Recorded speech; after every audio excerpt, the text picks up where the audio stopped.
Did you know that roughly 62 million people here in the United States could soon be in trouble?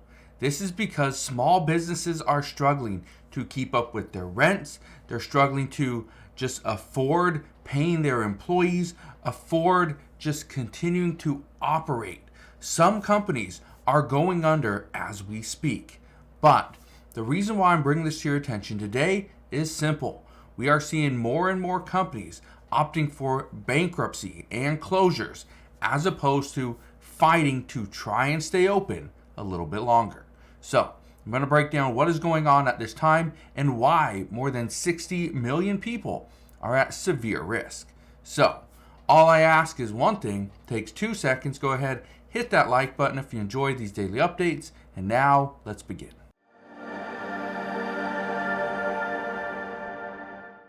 So here's something that you may not know.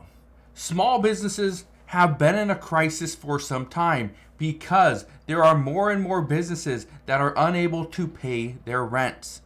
Not only are they unable to pay their rents, but banks are trying to minimize their risk at the exact same time. So as businesses struggle to pay their rent, their credit lines are now being decreased because banks don't want to be the ones holding the bag when these businesses fail. Now, here's something you may not know. In 2023, we're at the end of 2023, there are roughly 33.3 million small businesses in the United States. That 33.3 million different businesses, that accounts to about 99.9% of all businesses here in the US. Just so you know, a small business is any business that has less than 500 employees. Now, this is troubling. And the reason why this is troubling is because these 33.3 million businesses employ about 62 million people. Yeah, they employ 60 plus million people. That accounts for roughly 46% of all US employees. So roughly 46% of all US employees could potentially be out of work soon as these businesses struggle. Now, look at this. It says 39% of Americans worry they can't pay the bills. Here's what I think is interesting. And I've heard many stories about this just recently as well, is some small businesses are struggling to pay their rent, to do payroll, pay for utilities, keep up with their credit lines. And so guess what's happening? They are telling their employees, hey, we're a little bit behind, but I'll get you next week. I know I can't pay you this week. I will get you next week. This happens a lot in the construction trade. This just happens so often, and sometimes people are just immune to it, right? They know it's coming. It's okay.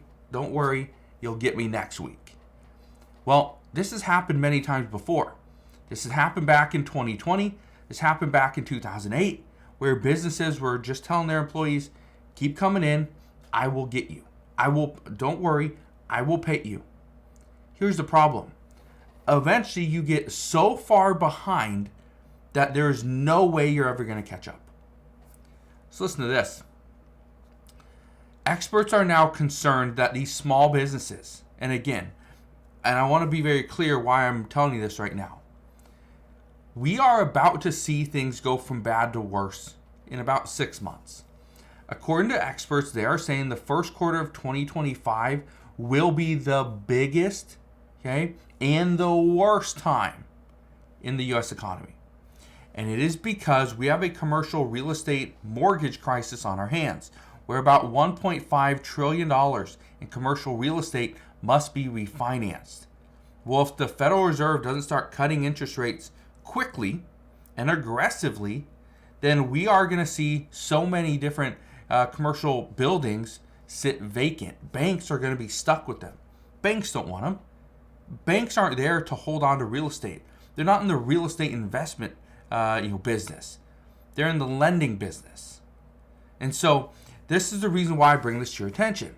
Experts are very concerned that what we are seeing today with businesses, especially small businesses, struggling to pay their rents, it's going to turn into a bigger problem. Okay, just basic, homeowners struggling to keep up with their their mortgage, their insurance, whether it's homeowners insurance, whatever, it doesn't matter, their property taxes, right, utilities, maintenance, all these things. And so again, I bring it to your attention because experts believe we're just a matter of months away. And who is going to be the next president of the United States will play a factor in how good this will be or how bad it could be. One candidate could make this a very simple transition. Another candidate could make this far worse. Now, here's one thing I want to tell you. Right now, more and more Americans are worried about paying their bills. Why? Well, it's because of what is being done. So let's say you have a car and your car payment is past due by 2 to 3 months. In some cases, years ago, 2 to 3 months wasn't a big deal. The banks would call you. They'd tell you, hey, you're behind. Yeah, we need you to work out a plan to get caught up. Okay. Now, if you're behind by about 2 or 3 months, it's a big issue. Now banks are more likely to come after you, take your asset, which would be your car, and they will go and auction it off. They will auction off for whatever they can get. If it doesn't cover the balance, well, you have to continue making the payments to cover whatever balance is left. So that's with cars. Guess what they're doing with credit cards? They're lowering your credit lines. I've seen this with many of my friends who have several businesses. Their credit lines are being reduced. I talked about friends of mine that own grocery stores and manage grocery stores. The one that actually owns the grocery store, he was talking about how he has his line of credit, and the people, we'll just say like a bread company, they reduced his line of credit. So now he had a whole big aisle full of just bread. Well, now it's been reduced to about 3/4 of that. The reason why? He can't fill the rest of the aisle because he doesn't have that line of credit anymore. Interesting. Again, I'm no expert in the grocery industry, but I thought that was very interesting. Here's something else I think is very interesting. Businesses right now don't want to give you anything. And these businesses don't want to give you anything, not because they don't want to, but because they can't. They can't afford it. I was talking to a friend of mine just the other day. He was saying he went into this grocery store and he asked them, he wanted to sell some stuff outside. And they told him, no, you can't. And the reason why you can't is because that is, well, for one, their space, but they're trying to run a business. They're trying to make some money. So if he wants to set up a little stand, and this was for like a nonprofit or whatever, it was going to cost him $150 for the day. So, and it's like Girl Scouts. You go and sell the cookies or whatever out in front of a grocery store or Walmart or whatever, and it's just get their approval and they're good for it. But this store told him no, that he needed to pay $150 and he'll be good for the day. Interesting. I've also seen other businesses, especially restaurants, and this is again another very small business. A lot of restaurants most restaurants are small businesses.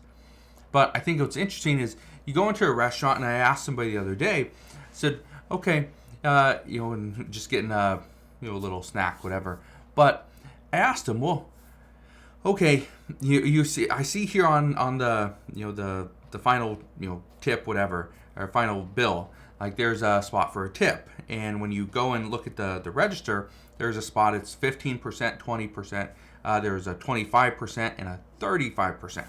Those are the 4 options. And I asked him, I'm fine with giving a tip, but I'm just curious. Do you make minimum wage? A person says they used to make minimum wage. They actually don't make minimum wage anymore. They actually get paid a little bit more. Okay, live in Washington State. And so my guess is $17, $18 an hour is what this person's going to get paid. Well, before, when you're in the food industry, in most cases, you didn't get paid minimum wage. You get paid pennies, right? You get paid a lot less because you factor in tips. Well, here's what I thought was very interesting. This person simply just told me, yeah, the tips are just a bonus, right? That's really all it is. It's just a bonus that we get. It's not to make up for our wages, not here. And so that's what I thought was interesting, that businesses are making it seem like, especially with the restaurants, that they're struggling, that they need the tips to help pay for their servers, to pay for the people that are serving you, right? But in the end of the day, when you ask, some of these people are getting paid minimum wage. They're getting paid more. They're getting great benefits. But you're also giving a 20, 30, 40% tip. Interesting. Now, I just want to leave you with that because as of right now, the concern is things will go from bad to worse. But again, the reason why I bring this to your attention is simple. You need to be prepared. If you're prepared now, if you're prepared for businesses to go under, you could potentially buy one. If you're prepared for people to struggle with their car payments, you could come in, save them, save their credit, buy that car at a discount. You could do that. You used to do it all the time with real estate, where people were just weeks or months away from a potential foreclosure. And then someone comes in, saves the day, buys the real estate, buys the building, right? Helps save the credit, keep a foreclosure off their history. And again, it's a win-win for both parties. So we'll see what happens moving forward. The one thing I can tell you is I will be here every step of the way, and I'll fill you in on all the latest news and updates. But again, that is what we know as of today. So again, thank you guys for watching. Consider subscribing, and I'll see you guys on the next one.